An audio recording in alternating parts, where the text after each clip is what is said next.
So all the doctors that I saw regarding this thing, Nurse Celeste Richardson, she came out of the box as probably the most brazen. Very aggressive, very adversarial. Almost as soon as this conversation started, I believe that this place, had set me up by this point, so that they fixed me up with Celeste Richardson. She went in there and was trying to shoot me down from the start in relation to my claims and my symptoms that I was trying to express to her. She more or less doubted, or seemed to doubt everything that I was saying to her. Doxycycline really brought my pain down to a manageable level. I believe it poisoned some component of my infection slash infestation, parasite organisms. After I finished a month's dose, much later, several months, the pain level increased again. Crawling in my neck became commonplace. I didn't know it was parasites until later. 6 months later, I felt I needed to go back to the doctor. I tried Reese's pinworm, over-the-counter deworming medicine. Several hours later, it felt like I did before summer 2018. My blood was flowing to my brain again. Something that was drawing down on my body function had gone away. This Reese's pinworm medicine, here's what this does. It paralyzes parasite worms, many different types.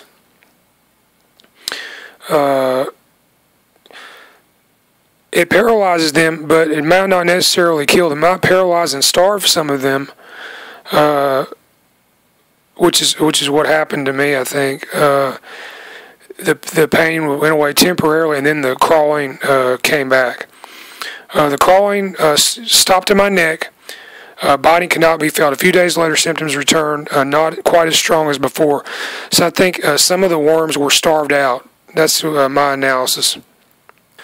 March 5th, I returned to Northside Medical off of Deerfoot Parkway near Trussville, affiliated with St. Vincent's Hospital, Ascension Health.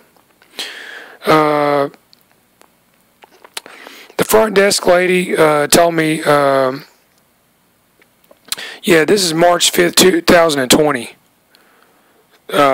So we're talking September, October, November, December, January, February, March passed by, and then I went back to Northside Medical.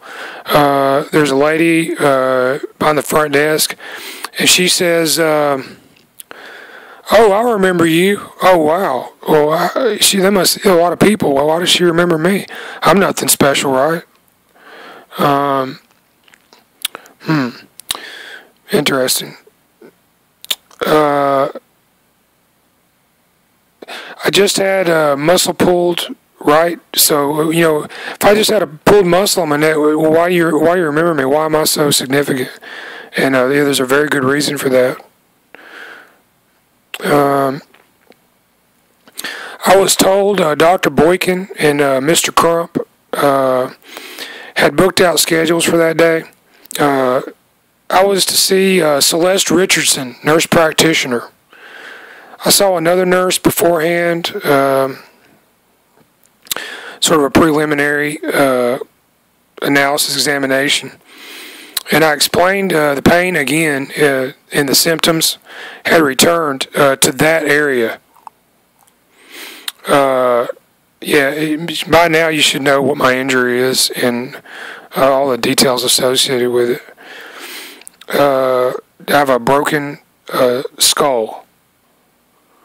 I brought printed CT pictures showing the skull break.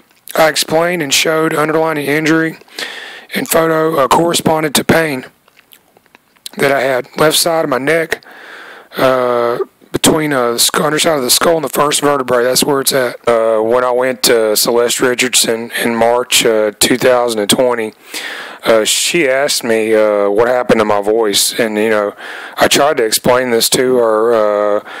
This never wound up in her records.